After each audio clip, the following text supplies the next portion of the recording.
Hi, it's me. It's Teacher Dandy again, nanay teacher sa bahay. So, nagtataka siguro ho tayo kung bakit ito ho yung content ngayon na ginagawa ko.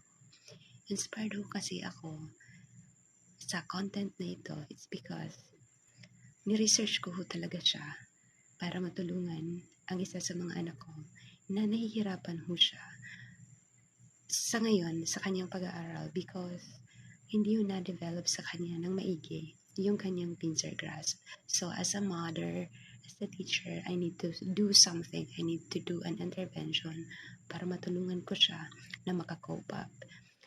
Hindi ho, mali ho na sabihin natin na, makakope up din niya yan pagdating ng panahon or paglaki niya. Hindi ho yun. Ang hinahanap ho natin is yung quality na learning hanggat maaga, hanggat possible, maaga. Ayaw ho natin yung huling milestone, yung nahuhuli na milestone kasi marami hong namimiss yung mga anak or estudyante natin na dapat sana nalaman niya na sa edad na ito.